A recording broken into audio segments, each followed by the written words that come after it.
México envió a Davos a Alicia Bárcena, la corrupta Alicia Bárcena, y fue a hablar allá. Fíjense nada más qué mentiras fue a decir. Que México está recuperando y restaurando áreas ambientales, que se pretende que para 2030 el 30% del territorio sean áreas naturales protegidas. Que porque nos interesa muchísimo el tema ambiental. ¿De verdad? Ustedes van a ver aquí imágenes de unos cuantos temas.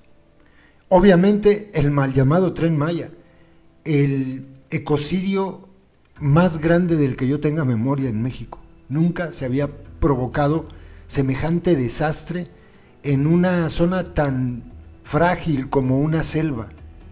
Nunca. Hablamos del daño a la selva y también el daño de cenotes y cavernas. Creo que eso todos lo sabemos. Todos sabemos que así fue. Obvio, los adoctrinados de las 3 subespecies lo niegan y dicen que no se dañó nada. Pero por cierto, Alicia Bárcena, ella misma reconoció el daño ambiental y de hecho aseguró que se iba a restaurar toda la afectación, cosa que no han hecho. La propia Alicia Bárcena. Con razón no me extraña que haya ido a mentir a Davos. Otro asunto. No, hombre, nos interesa tanto el tema ambiental que fuimos capaces de permitir una atrocidad del tamaño de construir un hotel en la zona núcleo de la reserva de la biosfera de Calakmul. Obviamente, un hotel operado por la Sedena. Fuimos también capaces de construir, los guachos igual, una casa de descanso a las orillas de la laguna de Bacalar, pese al daño ambiental y a que había amparos para impedir que se construyera, pero ya sabemos que la Sedena se pasa los amparos por el Arco del Triunfo. Vamos hasta ahí 3. Fuimos capaces de permitir que se devastara la zona de manglares de Dos Bocas para plantar ahí una refinería.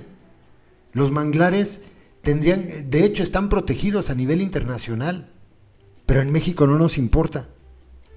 No nos importa. Después se inundan y luego se andan preguntando por qué. Y otro, también hay un área natural protegida en el estado de Sonora, donde otra vez un maldito tren pasa por el centro de este lugar, que es también una reserva natural. Y no importa. No pasa nada porque al fin y al cabo, pues ya saben, el gobierno puede hacer lo que se le dé su regalada gana y después enviar a Alicia Bárcena al Foro Económico de Davos a decir que pues, estamos planeando proteger el 30% de nuestro territorio. La realidad dice otra cosa, pero ella va y miente a Davos. Escúchenla. Thank you very much for the invitation. I'm very glad to be here. First of all, I guess that what just Johan presented to us is something that planetary boundaries are not negotiable. So one of the first things that we are doing in Mexico actually is to make sure that we understand what are the characteristics of our territory and how much we can contribute in the conservation and restoration. I think we are in the age of restoration. You said Holocene, but I would say that we should go into the age of restoration. The earth needs to be restored. So what are we doing in Mexico? Very quickly, we are very much involved in the conservation of 30% of our territory for year 2030. So that's the first thing. What do we have in place and we need to conserve and restore? And we have 99 million hectares of protected areas that are either we have jungles and we have many types of ecosystems that we need to protect, terrestrial. And we are also going to protect marine ecosystems. So we need to reach the 30% of protected areas in our territory by 2030. That's number one. Number two, we need to make business with nature. We need to make sure that everybody understands that nature can be good business. So we are putting forward solutions based in nature that can be compatible with climate change, with compensation, with carbon initiatives, and we have done a taxonomy of ecosystems. For example, we have mangroves how much an hectare of a mangrove, a mature hectare of mangrove, how many carbon emissions can it absorb?